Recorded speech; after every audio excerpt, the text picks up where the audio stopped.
One of the things I looked forward to most when I signed for Manchester United was coming in this tunnel and then coming out to this unbelievable stadium. The fans all behind you. As an away player, could be intimidating. As a home player, this was the place to be. Unbelievable stadium. Welcome to Old Trafford Uncovered. I'm back at my old stomping ground. Many successful memories here, but today I'm being taken about by the Man United manager, Jose Mourinho. For 13 years, I stood in this tunnel, us against them, hundreds of games. And I always thought, John Henry Davis, Mr. James W. Gibson, who are they? But thanks to them, rebuilding and reforming this club, they gave us a chance to keep on playing.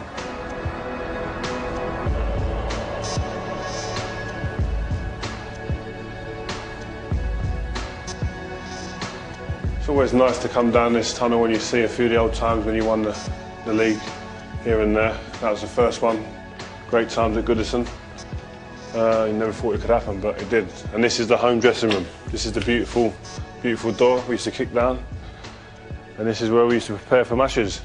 I used to sit here, in and around John O'Shea, Wes Brown, Darren Fletcher, then Welbeck come into the team. Keepers always sat over there, never sat around. We wouldn't have keepers in my corner here, no chance. Keepers sat over there, Edwin, all them guys. And yeah, this is where we used to mess about. Me and Scholesy used to play two-touch. I'd stand here, Scholesy would stand there barefoot, and we'd just play two-touch. But before that, my iPod would have been on. Bang, right in there, tunes. I'd have been playing music. And I'd have been schooling Scholesy at two-touch. Bit of two-touch. No, he was good, Scholesy. He was probably the only man that could beat me every now and again. Pogba, Lingard, Mkhitaryan, Rashford, Ibrahimovic, Martial, Rooney. I can go on. I wouldn't mind bringing this dressing room. I've got the moves to get in there, I tell you. This is when you want to get back into playing football. When you come in here and you see this, you think... This is the feeling I used to get when I used to finish a match. Come in after a match. This is what I miss. This is the feeling I miss. Coming in after a match, sitting down, slumping in your chair. 3 points. Yes. We've worked hard. He's worked hard. He put it in. He was rubbish. But we got the 3 points, and that's all that matters. Who we got next? That's what I miss.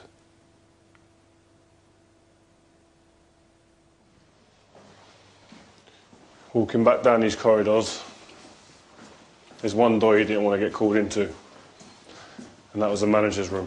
Because you knew that if you walked to the manager's room, there was a problem. So thank you, Jose, for coming and speaking. We're here amongst some great managers on that wall. You're regarded as one of the great managers of all time. But not at this club. How does that make you feel? Not at this club. In this club makes me feel that I did nothing. Mm-hmm. Makes me feel that I did nothing. Especially because you have two legends, many of them, but two of them are absolutely legends in terms of titles and trophies.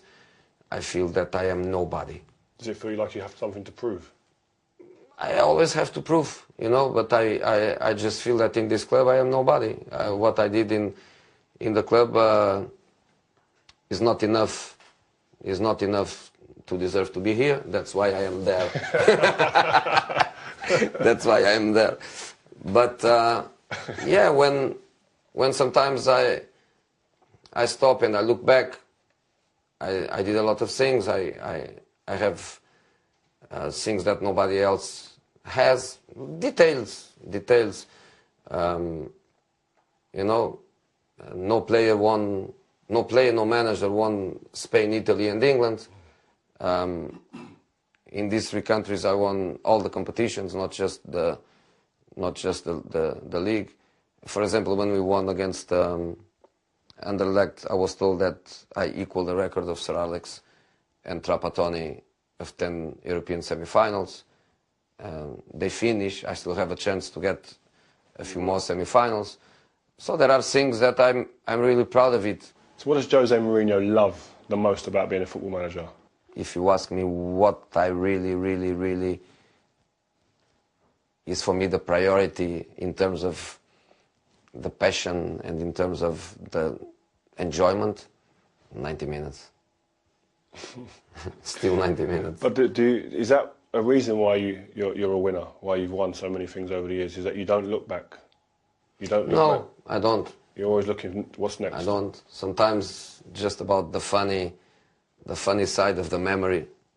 Go back and remember a few episodes and remember a few moments, but not at all going back and look to what happened in my career. I go always to the next. And maybe it just happened, but maybe it's also what I search. I always get the club in trouble. I never get the club in the top moment where the club is ready for me to go and to grab the cups. Rebuilding.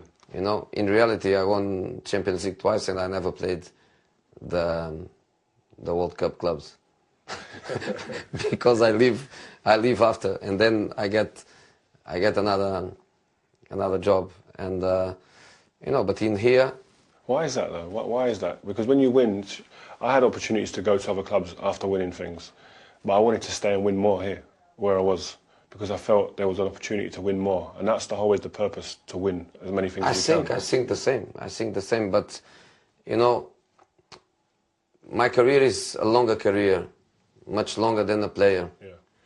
And I always wanted to do different things. You know, as a player, sometimes there are players that they also like to go and to move.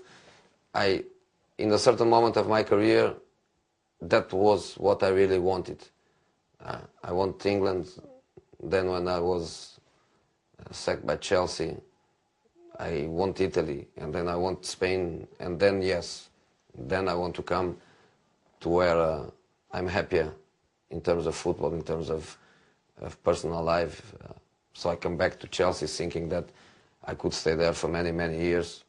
Chelsea Premier League as globality. Then the things end badly, and I couldn't refuse this challenge, knowing obviously that for some reason the team was in trouble for 3 years in the situation where Manchester United was for some reason, and I wanted to grab the opportunity. The 3 years of contract gave me the idea of I'm going to have these 3 years. The feeling I got from the owners, from the board, was exactly I'm going to have these 3 years to build, to change things, and to try to put things in the right track.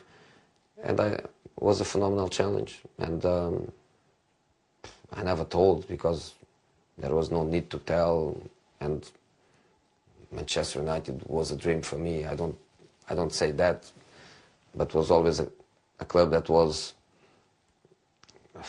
special club as an opponent, and I always managed, even with my strange personality as a manager, I always managed to have a good relation. You know, I never had a problem with Manchester United. I never had a problem with the fans. I always felt that as a player.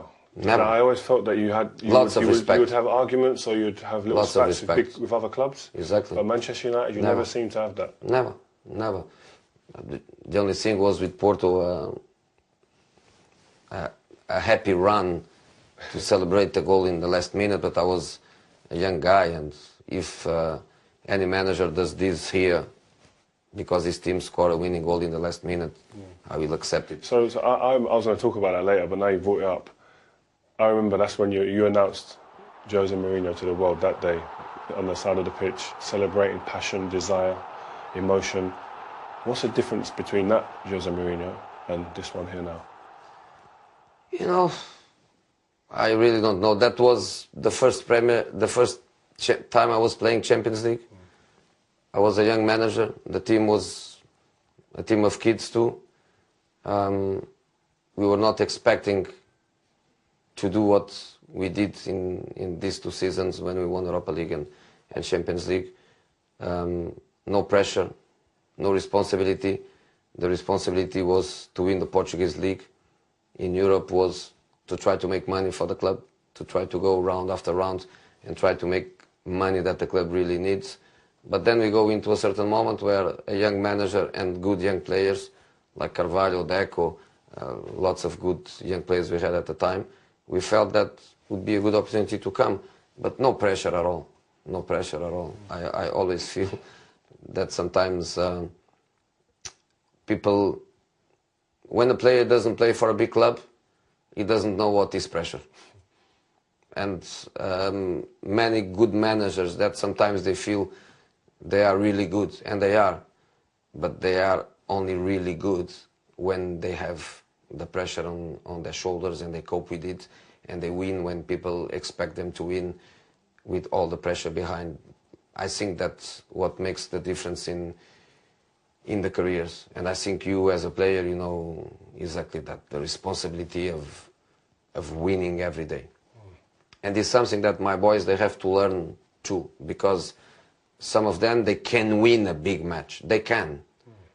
What I think they can't is to win it and win it and win it and cope with that intensity, especially mental intensity, the focus, the concentration, the responsibility, the determination. This is something that you only learn when you are at the highest level. How do you as a manager put that into these young players? You identify it? How do you put I it try in? to do it in relation to the personality of the players. For example, what I love in this kid Marcos is that he copes with the pressure. And I can press him. I can press him. I can demand. I can be very demanding with him. He's the kind of kid that the training session finished but doesn't finish for him. He wants more. He lives for football.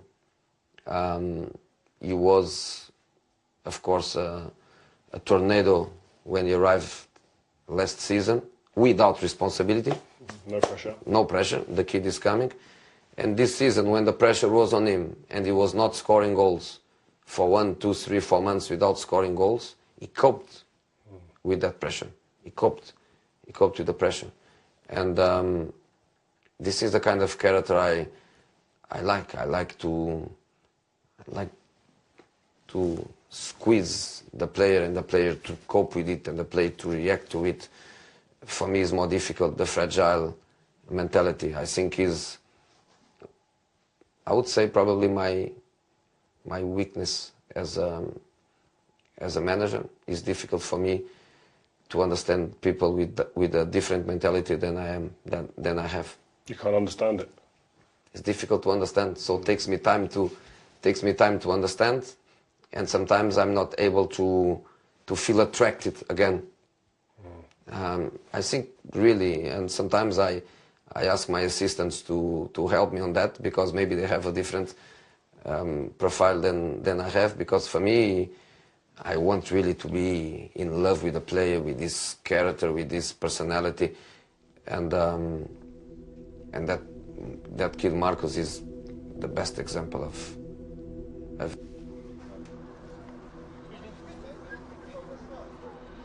We're just under the Munich clock, Jose.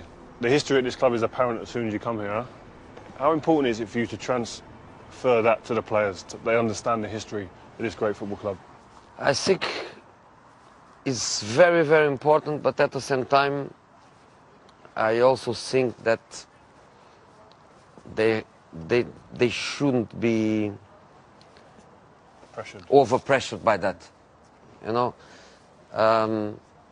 That's why I tell you, you are the first one outside to know. I ask at the training ground that is full of pictures of your history and the previous history. I ask them, and they did it already, to do a wall with the last FA Cup and the last League Cup. And people can say, this is not Champions League, this is not Premier League, but these their cups are the 2 cups that they wanted. are the 2 cups that they won it. So, of course, you know, it's an amazing history. They have to feel proud to play with the same shirt as all these people did. You know, the number 11, he has to know that that shirt was Ryan's shirt, and the number 7 must know that was best Beckham Cristiano shirt. They have to know this, they have to be proud. There is not another best. That is, you know, they have to be what they are and they have to cope with it. And this is a part of my job that I have to be responsible for. So we're just approaching the United Trinity, Best, Law and Charlton, great players. What is the difference now, do you think, in terms of dealing with the current type of players compared to this era and the players when you first started? You know, I think in this time, you could think about being a club for the rest of your life. Mm-hmm. I think not just in that time, probably also in your time, you become rich in the end of your career. In this moment, they are rich in the beginning of their career. Does that make your job harder? Yes. Yes, depends obviously of the players. You need to be lucky with the players. You need to be lucky with the parents. You need to be lucky with the people that surround them. Maybe it's harder to motivate them. It's harder to make them focus in what they have to do. If they are not the right mentality, they can lose a little bit of appetite. If they are the right mentality, and if you are rich, it makes you even better. But if you don't have the right mentality, it's hard. It's hard.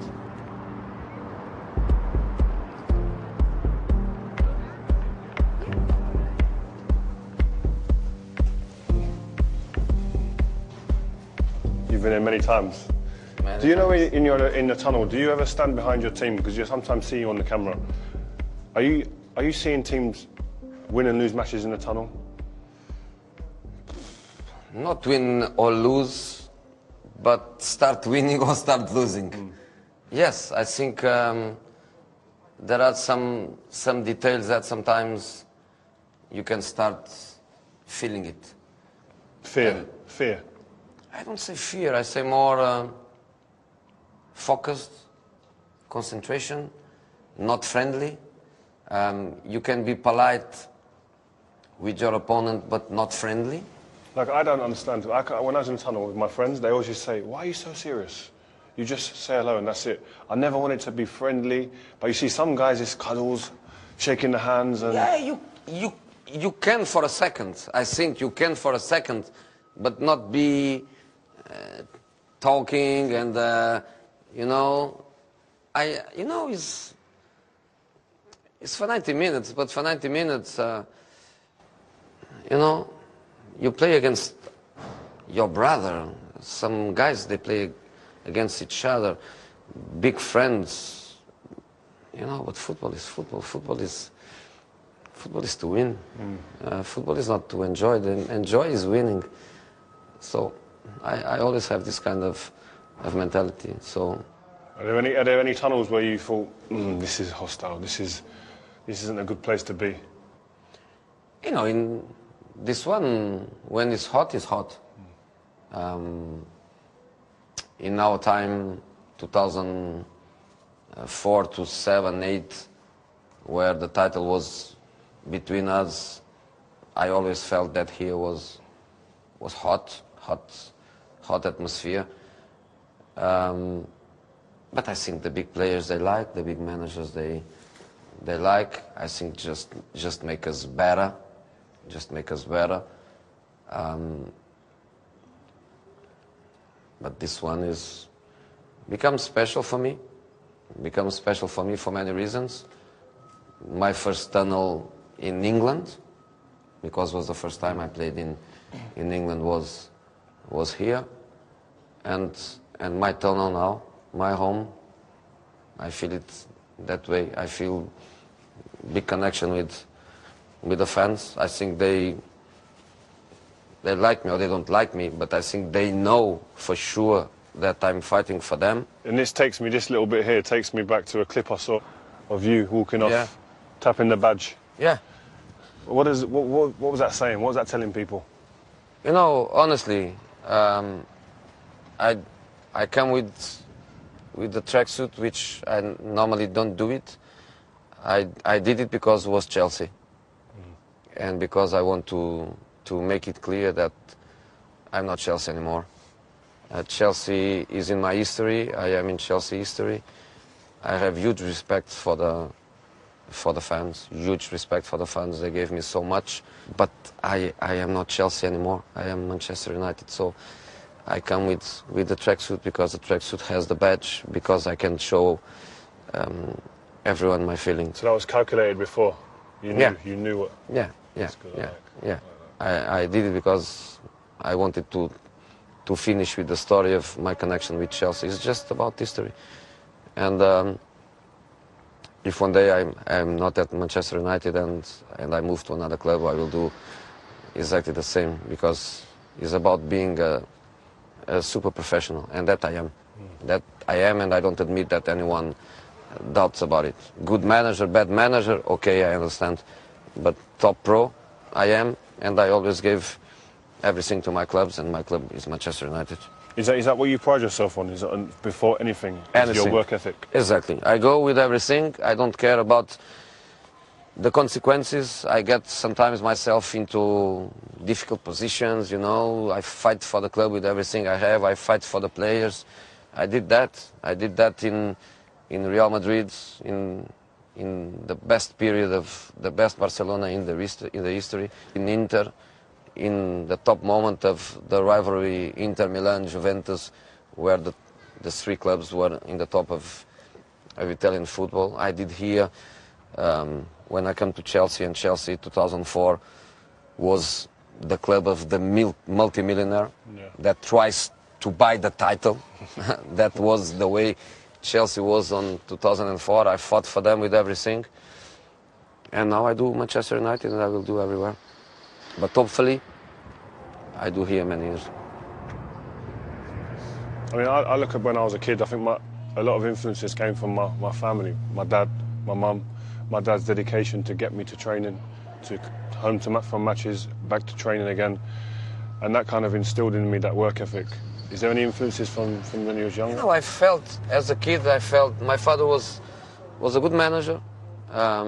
He was in Portugal Premier League, I would say 8-9 years. He was champion of the championship 4 times. So he was a good manager in that generation.